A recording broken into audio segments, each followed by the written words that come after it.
What's up, guys? It's Jim with OPTCG, bringing you guys another weekly locals video this week. And this week, the winner of the poll was Vegapunk, our new mono yellow leader included in OP07.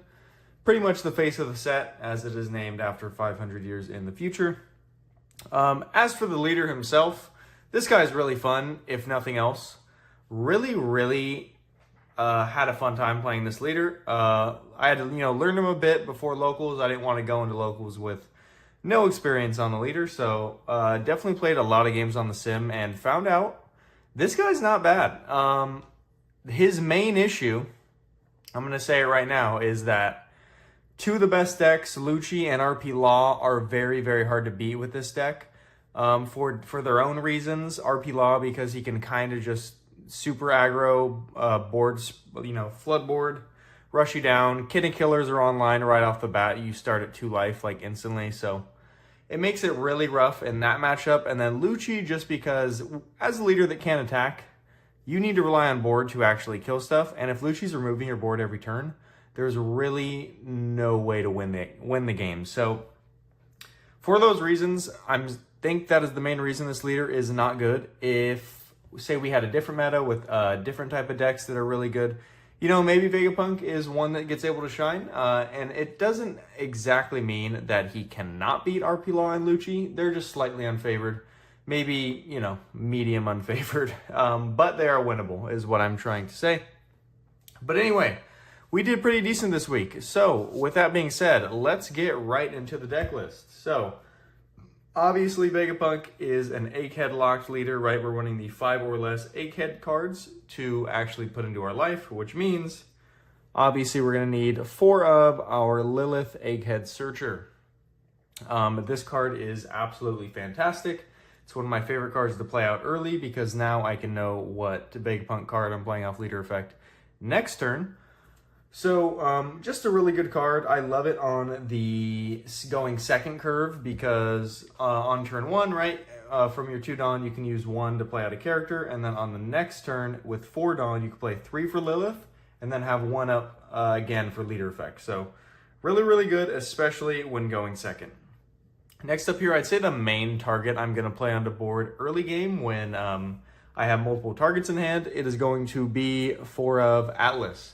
Atlas is a fantastic card early game because she is impossible to actually kill unless we have removal, right?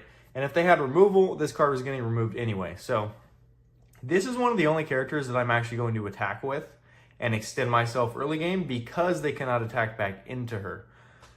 If you don't know with this leader, you really need to rely on board. And if they just kind of attack board, take your board out, or whittle cards out of your hand, you're going to lose. So usually in the early game, I'm not attacking with characters that are very easy to attack back into.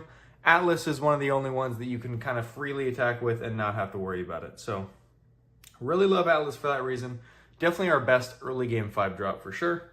Next up here, probably our second best 5-drop is going to be 4 of Shaka. So Shaka is really great.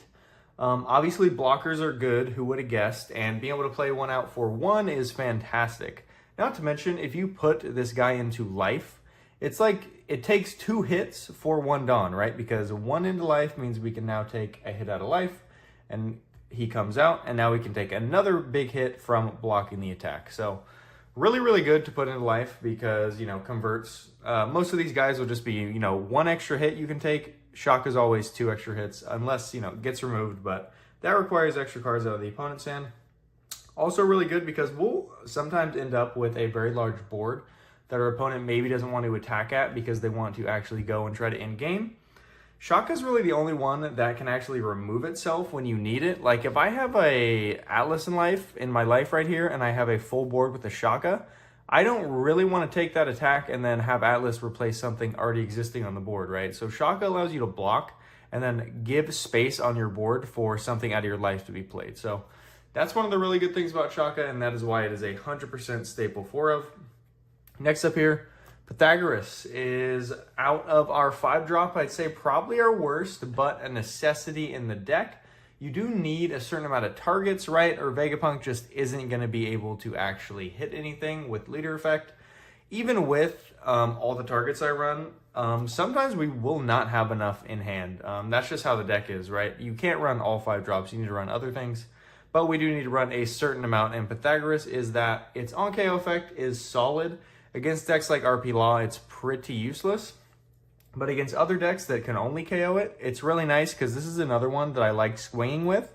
Because if you want to KO it, I'm going to play something from trash. Usually a Lilith if I can. I want to play Lilith because you just converted that into I get another body, which you have to attack and do again.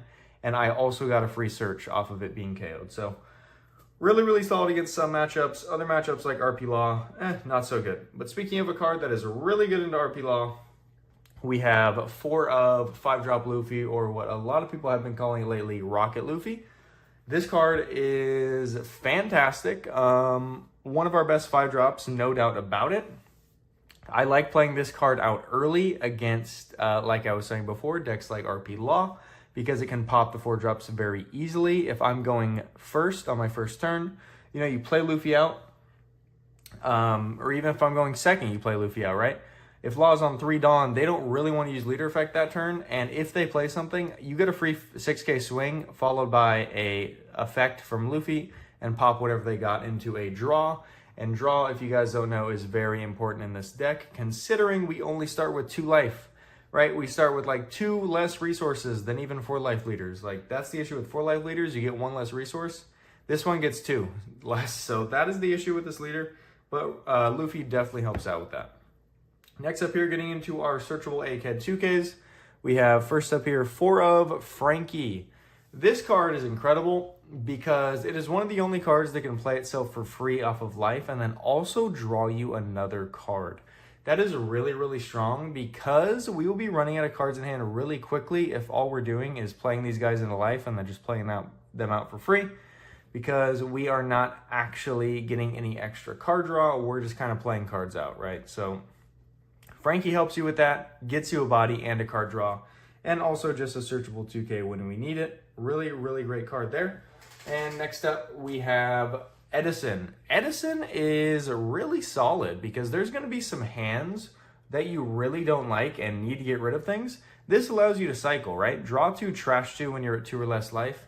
If I have a handful of big cost bodies that I really don't want in the current moment, I can play out Edison, whether it's for 4 or 1 off leader effect, and then just cycle those out, right?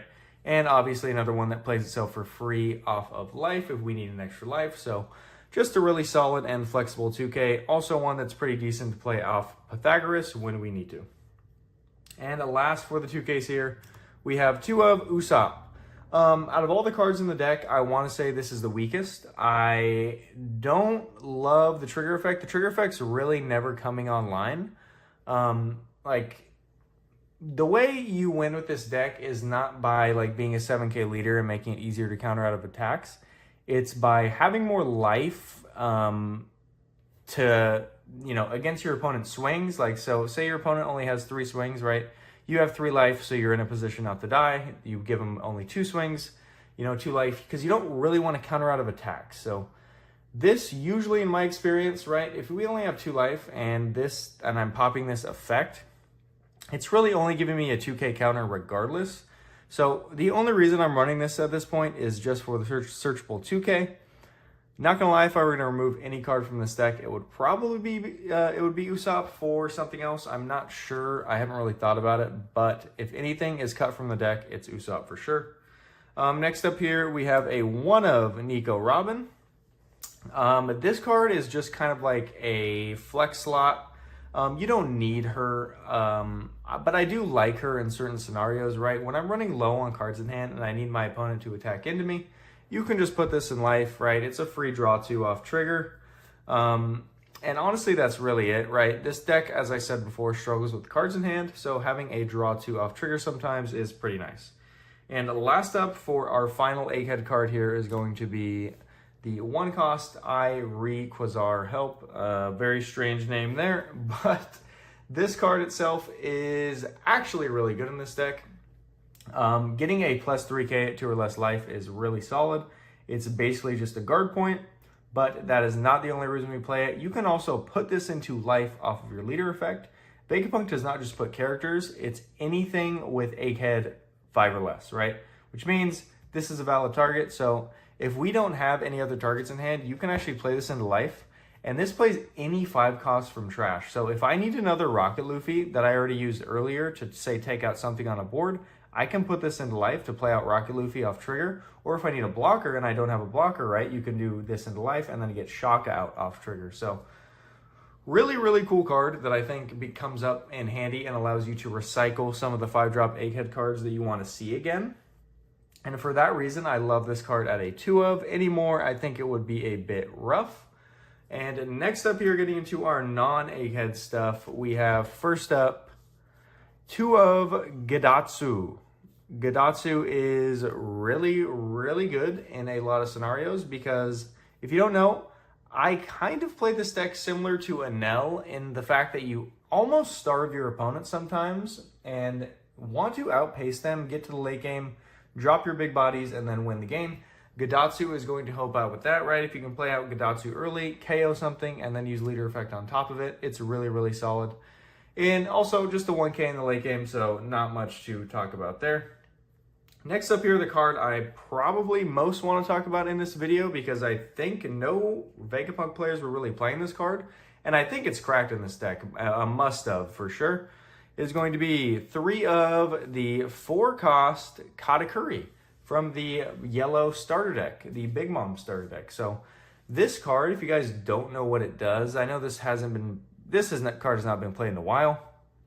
It is a 4/6 vanilla body that has the effect on play. You can look at the top card of you or your opponent's life, so flexible there. And then if you have less life than your opponent, this card gets rush. So this is just a 4/6 rush, which in this deck is very important, right? Because if our board gets removed and we have nothing to fight back into our opponent's board, this is going to come in handy just for 4 Dawn. We already have a 6K swinger and we get information on either our life or their life, because we're pretty much always at less life than them, at least in like the first many turns, right? We'll only be at more life than them around late game when we can actually win the game. So in the early game, this card is cracked. This is the card I want to see the most if I'm trying to play something out, because you can do this for 4, 1 for leader effect. It's really, really strong. I think I played against a couple laws a few times that, right, I swing with my board. Maybe they take a free block with their queen because they don't expect a rush card. You play this out, attach the rest, take out the queen, starve them out. Really, really strong, and definitely a card I would maybe consider putting to 4 of in this deck, but there's a lot of bricks already, so it is at only 3 for now. Next up here, getting into our large characters, it is going to be 4 of Katakuri is an absolute must in this deck. If you guys don't know, Vegapunk is really good with these cards that are able to heal you, because you can heal 2 in 1 turn, right? If I have, say, a Shaka on board and I'm at 9 Dawn, right, I could swing 6 with my Shaka, and then your opponent will be like, wait, why are we attacking with our blocker? That's because I'm going to play a Katakuri, put Shaka into life, and then I'm going to, with my 1 remaining Dawn, either play something out onto the board with leader effect for free, or another card into life, meaning I just healed 2 and developed a Katakuri on the board. So this card is cracked also into decks like Lucci. This is a must find. To win the Lucci matchup, you need to see Katakuri. Just to put the Morias in their life, right? You need to starve them out, put the Morias in their life. That is the only way you're winning that matchup, which means this is a must-have 4 of if you're going to compete against the good decks in the current meta. Next up here, we have Yamato. Yamato, another amazing card that heals us in the late game. Also really good when we do the starve strategy, right? Because if our opponent has a lot of life, we can heal 1 off Yamato, pop something really big, and then with our last remaining Dawn from 10 Dawn, right, heal another one or play 1 out, right? So just these double heals in 1 turn paired with our big bodies are the main way we're winning in the late game with this deck. Because then we can start attacking with these, and they're really hard to attack back into. So that is the reason we're running this. And last of all, we have 10 cost Ace. So Ace is an interesting one in this deck. I've seen a lot of Vegapunks just run 4 of each of these cards. I don't love Ace as much, but it is 100% necessary. This card is your biggest stat line in the deck, which is pretty important. Only issue is, obviously, if we're spending 10 Dawn, we do not have an extra Dawn for leader effect, right? So this is only healing you 1 for the turn, but there's going to be turns where that is good. The best turns for that are usually going to be when your opponent does not want to attack you and they're letting you stack like 3 to 5 life sometimes. So in those scenarios, I'm just going to play, okay, you want to play the slow game? I'm going to play a 10k and heal another card that you have to deal with now. So really, really good card against decks like Enel because they just allow you to outpace and win the late game. And last up here, we have one more card. Is going to be Kingdom Come as a one of. This card is specifically for the blue matchup. If blue decks like Boa or Dofi drop 10 cost Kaido on you in the late game, there's really no way to deal with it, as you can see with this deck. So for that reason, you have to run this card.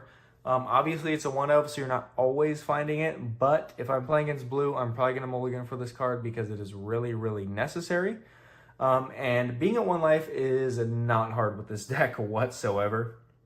So even if I'm at 2 life 1 times, I will use this card, crit 1 of my life, and just to KO the 12k, because those things are impossible to deal with this deck. So definitely a card I think I want to see in certain matchups, but honestly, most of the time, don't want to see it. That's why it's a one of, so I only really want to see it when I need to.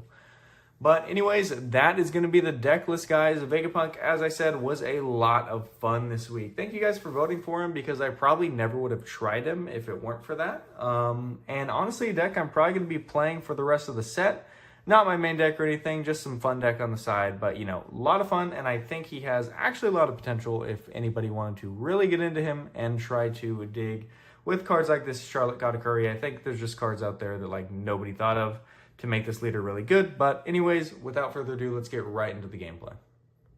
And getting into our first game here, we are going to be going against the king himself, RP Law. And it looks like we have the best card in this matchup on our first turn. It's going to be the 5-drop Monkey D. Luffy. Obviously, a card that KOs a 4 cost is going to be good against Law. So we're going to take our first life. Unfortunately, no trigger. When you see a trigger there out of the first life, having 2 bodies on board off rip is really good momentum. But we're going to get the perfect turn 4, which is Lilith, into draw, into leader effect. And I wonder if we're going to put it into life or on board here. I'd say we're probably going to put it into life because Kid and Killer is a card. Yeah, and we're going to put the Shaka into life there. And choose to not swing with the Luffy. We want at least a little bit of value out of this Luffy, so we're going to actually just wait on it. And he's going to play the Kid into Shachi Penguin, ramping right back up to 5 and swing 6, and we'll get the Shaka out for free. So now that we have a decent board, we can at least swing with the Luffy and pop the Shachi and Penguin. We have a decent amount of cards in hand at the moment, so we will go 6. He will choose to take, and we will choose to pop that with a Luffy, drawing us 1. Now, either going to not swing with this board right now and just play a body and heal, or going to go all in with the attacks and then possibly play multiple bodies on board. But yeah, it looks like we're going to go with the no attacking and healing strategy. This way, if he decides to attack me again this turn, we get a full board, which means we can pressure his. He most likely won't swing with this Kid, but we will have to see as he plays another Useless Captain Kid down. And is going to just do the leader effect, bottom decking that Shaka after doing the Gordon there. And you're just going to do the Reiju, best card in the deck by far. And then Kid's going to get 2 back active from both of these Kids. He would follow that up with a 7.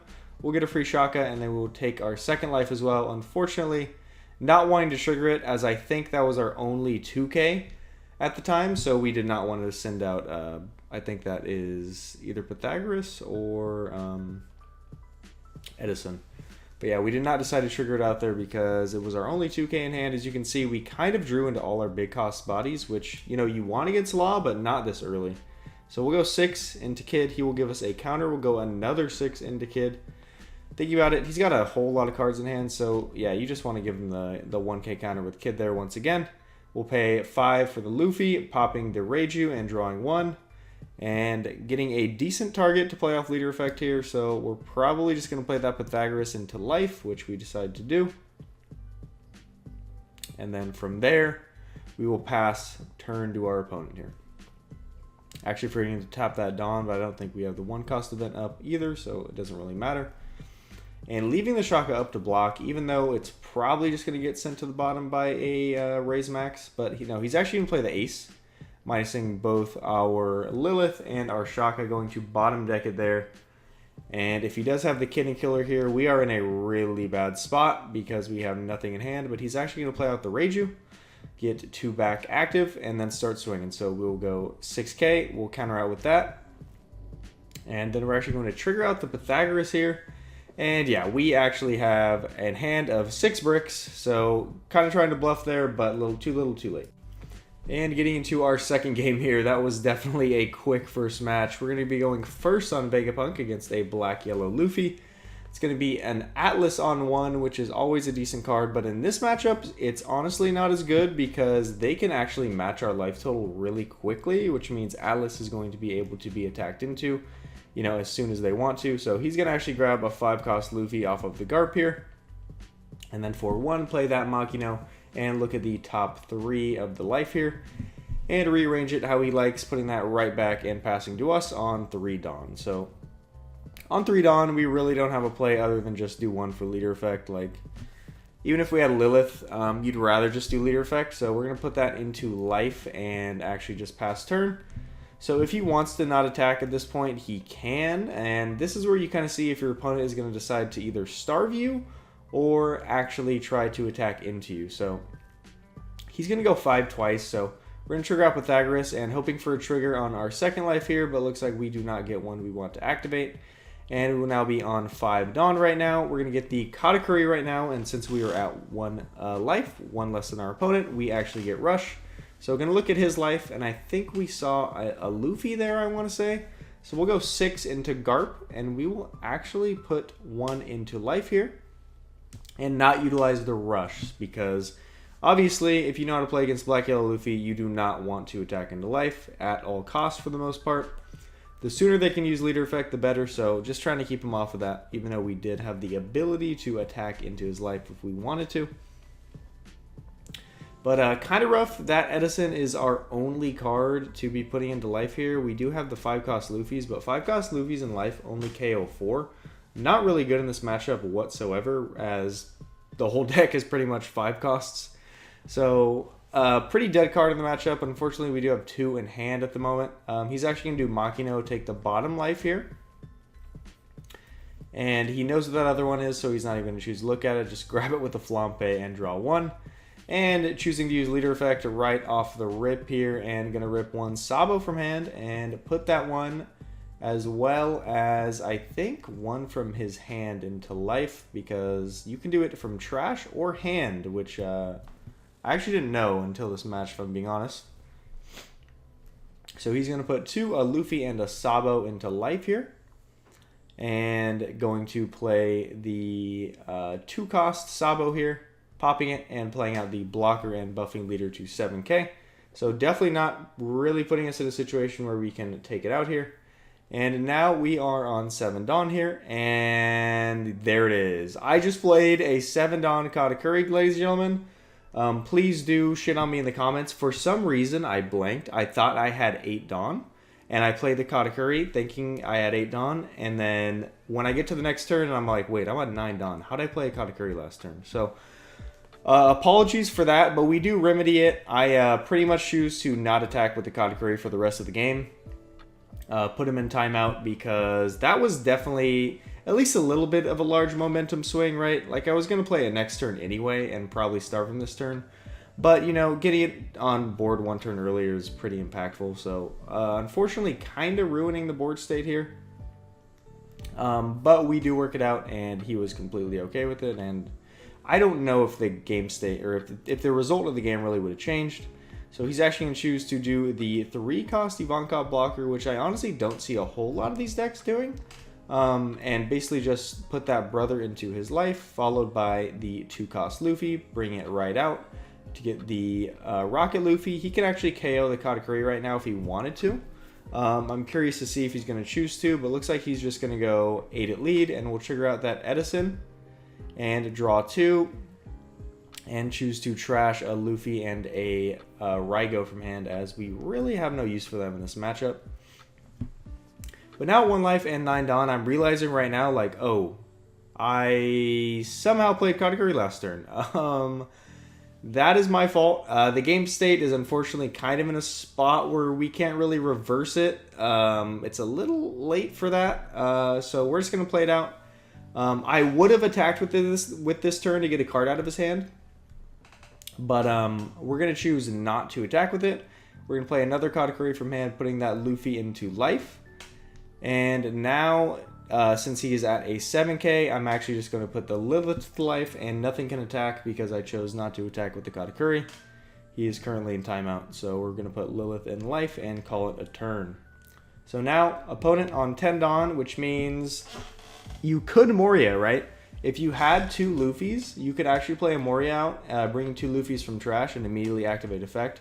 And then leader effect if you wanted to and get another 2 life. I don't know if that would be a good play or not. I'm definitely no Black Yellow Luffy player. But if you did have that option, I don't think it's too terrible to go for. But let's see what our opponent decides to do. He's looking in his trash, so most likely thinking about Moria at the very least. And it looks like he is going to tap 8, and there it is. That is the Gecko Moria. Looking in his trash right now to see what he can actually play out. And he's actually going to trash a Sabo. I'm like, wait, why did you trash a Sabo?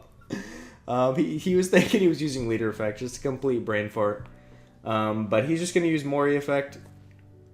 Bringing out, looks like a Sabo and a Luffy. He actually did not have 2 Luffys, thankfully for us. So going to most likely activate this Luffy effect, bringing out Rocket Luffy, and possibly activating its effect on our 4-drop Katakuri, that is. As that Luffy has pretty much been stuck in life this whole game. But now with this 9k on board, it's going to be a little rough to deal with. We're definitely going to need to stack the life just a bit. But he's going to put 2 on lead and just swing 9. We're going to trigger out Lilith over our Edison.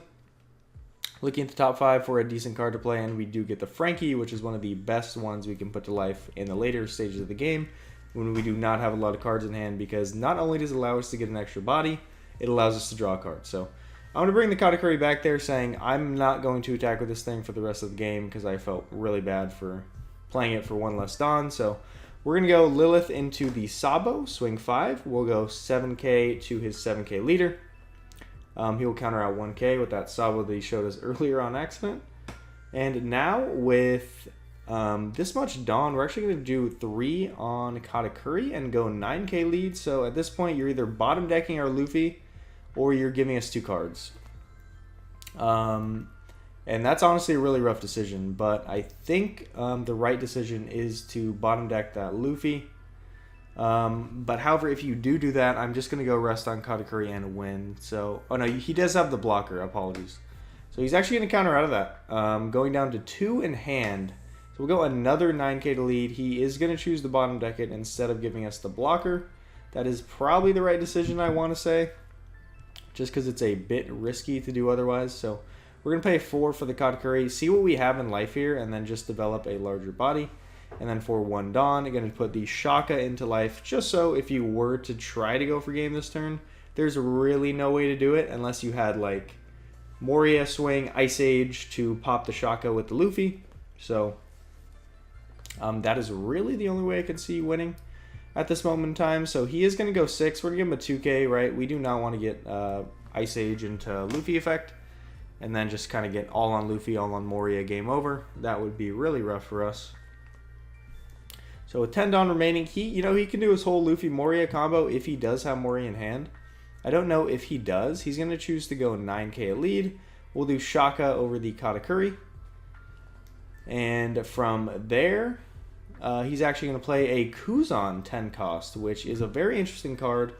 Usually meant for matchups like Bonnie, but not bad here as well, as he can actually pop 8-drop Katakuri if he wants to. Then he's going to draw a card off of that and pass to us. After swinging 5k to lead, we will try to get another attacker because we know we're just going for game this next turn. Because with 3 cards in hand and 1 blocker, you really do not have a chance right now. So we're going to go, all on Kata, all on Shaka, and that is going to be the game. And getting into our final match here, going into a red and yellow Sabo. And we're going to be going first once again. I think we lost dice roll one more time. So we're going to play Lilith on 1 and grab a 4-cost Frankie. And now passing to our opponent here, he's now on 2 Dawn. I think I'm just explaining how leader effect works because Vegapunk's pretty new. Not everybody knows how he works. So, very interesting leader to play against for sure. But looking at our hand right now, I think it's pretty decent. I don't know how good Rocket Luffy really is in this matchup, to be honest with you. Because, like, he does run cards like Kid and Killer. But other than that, I don't really know we're popping. I guess I go Kiku, but then again, you heal them if you do that. So it's not like we can really get above 3 life with this deck. It would be pretty difficult. But he's going to drop Garp on his first turn. Playing out the 5 cost, or grabbing the 5 cost Luffy in hand. And now on 3 Dawn, always really an awkward turn for Vegapunk. We'll choose to play the Atlas into life. Honestly, against a matchup that wasn't so aggro, I'd probably always play that on the board. But against stuff that has rush cards like Kid and Killer, you really never want to like take 2 life in one turn like that and go down to 1 or 0. And then he'll actually play the Zoro here, swinging 6, and we will choose to take getting a Frankie trigger and drawing 1, which is probably the best trigger we could get in that situation. Allowing us to play out a character while not going low on cards in hand. So we'll go 7 at Zoro, and then just choose to tap 1 for another Frankie into life. And leave 3 up and not attack because we really do not want to give him the cards he needs to see. We're going to kind of go for the starve strategy here. Make him give us another Frankie on the board while drawing a card. So assuming he's going to play Kid and Killer here, yeah, we are actually going to counter out of the first one and then get a Frankie trigger off of the second one. And he's going to bounce Kid and Killer right into life. Buffing Garp and swinging 5 once again, making us give him another 1k. So pretty solid turn for him there. And at this point in time, I think we are allowed to start swinging into lead, but let's see if we actually decide to. I think that is 7 Dawn at this point. We're actually going to play a 5 cost Luffy. If he ever decides to play that Kid and Killer out again, we can actually choose to pop it. Followed by the 1 cost counter event into life, which if you don't know, I think I did mention in the decklist portion, plays any 5 cost from trash. Which means we can either play that Atlas or even that Edison from trash if we wanted to kind of cycle our hand a bit. Only thing that makes it awkward now is if he does hit into our life, we do have to replace over one of the cards on board. So maybe should have attacked here to give him some targets on board to swing into to make it not so awkward, but did not want to give him back that Kid and Killer truly because that card is the bane of my existence in this deck. So he's actually just going to put a Okiku to life here and then swing 6 to leader. And we're actually going to choose to just take that to hand. As I said, not really wanting to place anything over our characters on board because that's pretty much anti-value. So now we're going to swing 6k into lead with Luffy. He is going to trigger out that Kikunojo here. And on 9 Dawn, we can actually play a Katakuri plus leader effect, which I think we're going to choose to do. So we will do the Luffy effect onto the Okiku, drawing ourselves a 1. And now we're going to start swinging into lead. So we'll go 5. He will take, we will most likely go 5 once again. We'll go 6. It doesn't really matter the order. We'll go 5 again. He takes again, and we'll go 5 again. And this one he is going to counter out with that Beige. So we'll actually choose to spend 8 Dawn here, putting the Lilith back at the top, and then putting out the Shaka into the top of life once again, just so if we have room to trigger something out. If we played Shaka on board, it would make that Lilith a little more awkward. And I think Lilith in life is a little bit better than Frankie, because Frankie, he does draw us 1, but Lilith draws us 1 that we get to choose, so I would say it's a little bit better to put there. But anyways, opponent now on 10 Dawn for a rush deck, going pretty slow, honestly. Just kind of choosing to heal and kind of stall a bit till he has these bigger Dawn turns and allows himself to do the stronger effects. But he's actually going to choose to swing 9 with Kid and Killer. He will pop Ace effect after putting him back in life here and buff his leader and then pass to us. So now on 10 Dawn for us, we do have the Ace. I don't know if Ace is really correct here to play. The 10 Dawn is always a little awkward for this deck, so we'll go 8k into the Kid and Killers. That was 7k, I think. Yeah, and he's actually going to choose to give it to us, probably signaling that he doesn't have a 2k counter in hand. But now just thinking how we're going to allocate this, we do have another Katakuri, so probably going to choose to play that. We'll go 7 into lead. At this point, he was like, wait, why'd you just swing with your blocker? He's going to Beige our Atlas, and that's completely fine. We actually weren't going to swing with it anyway, and we're going to play the Shaka right back into life. And with leader effect, play another Pythagoras into life. So those are the ridiculous turns Vegapunk can pull off. Really, really strong deck when you get to these late game situations. Playing these Katakuris and Yamatos and then being able to heal again in the same turn is really, really gross. So he will actually play out the Dragon, a brand new card that's, I think, really good in this deck. And then just go 9k to Katakuri. We do not want to give him any cards out of hand, so we're actually going to give him that. He'll go 9 again as we trigger out Pythagoras, and 6 again as we trigger out Shaka. So give yourselves a full board for free once again. Really, really strong for sure. And at this point, we could maybe even try going for game. So we will go 5 lead. He will take. We will go 6 lead. He's going to take again. Looks like he does have a trigger here, but chooses not to use it. We'll go 6 again with Pythagoras, and he takes that. I'm like, what? 18 lead, and he is completely bricked. So that is going to be the game there. Anyways, ladies and gentlemen, thank you for watching the video. I know a few interesting games this time around as far as the RP Law matchup, which went a bit too quick. I probably could have played that a bit differently. The Black Hill Luffy matchup played a 7-down Katakuri. Like I said, please shit on me for that in the comments, guys.